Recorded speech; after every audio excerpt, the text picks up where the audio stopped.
Now I'm totally free, and I get to live this dream that I had when I started in prison, which is to try, besides building my own businesses, is to come back on my own dime and expense to come and share this message with my brothers in prison. It's an incredible story, 2 stories to be precise. The decisions that we make every single day have a direct influence on what we can become.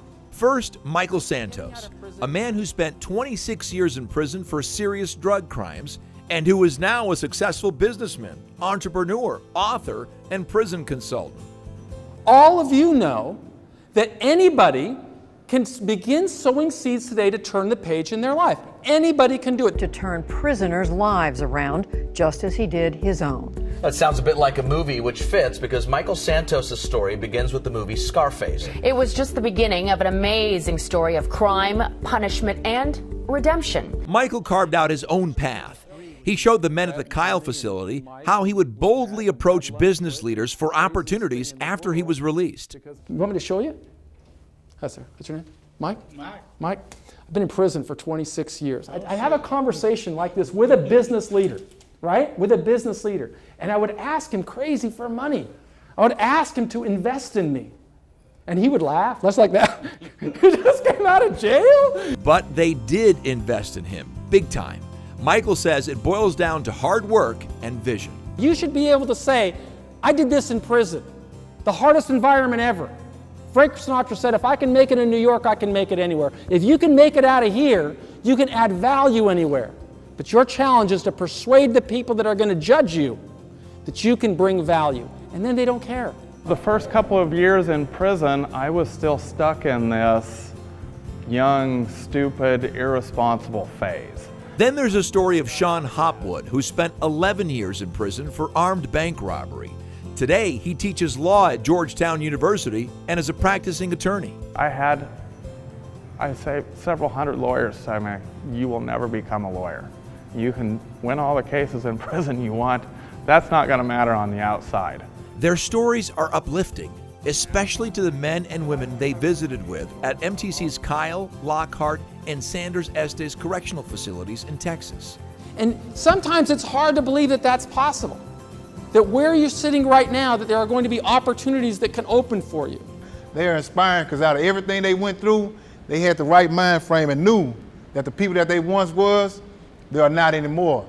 And by them, it's just inspiring to let you know that you can overcome any obstacle. The only thing you have to do is want it. Shon and Michael help incarcerated men and women through their company called Prison Professors. I wish you success in your career, brother. They toured these facilities to learn about MTC's commitment to rehabilitation, and they were pleasantly surprised. The things that have surprised me about visiting MTC prisons are, maybe some of you, this is the only place you've ever come to, but I can tell you, I have been to prisons all over the country. Very rarely do I walk into places like this that has the opportunities that you guys are given.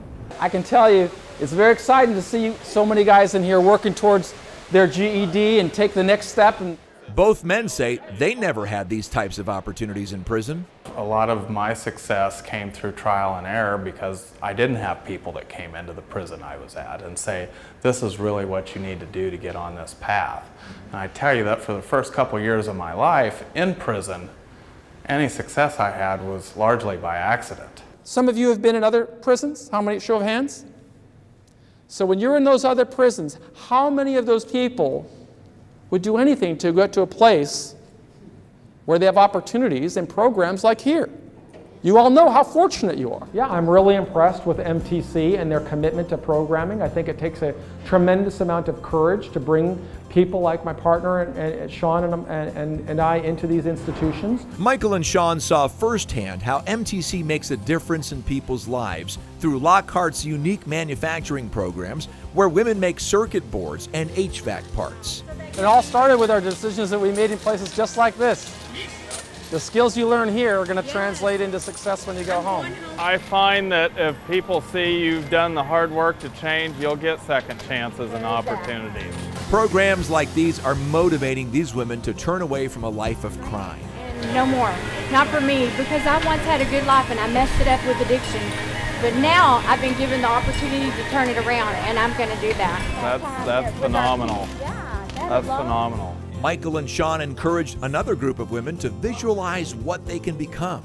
It's really important to recognize it's not going to be easy. You've got to go through every program, but if you do. And then one woman spoke up, sharing her experiences at the Lockhart facility. But the way that the officers treat you here, when they say the bionic, believe it or not, we care, it's true. Class, are you with me? Oh yeah, we have a class, we ain't going nowhere. Class, are you with me? Oh yeah, we have a class, we ain't going nowhere. When you have somebody that actually cares and tells you, not just in the class, but when you're walking down the hallway, you're gonna make it. You believe that you can, and when you believe you can, you will make it. I want to thank all the staff at MTC that are supporting these types of programs that resulted in the people that we heard speak so highly about how their experience in prison is really putting them on a pathway to success.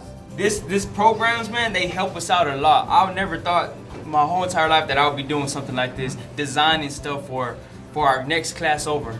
It's amazing. Whenever I transferred to one prison to another, it was always with hopes of getting to a prison like this, where there was opportunity, where there were people from whom I could learn, people that wouldn't make me feel like I would always be judged for the worst decisions that I made in my life.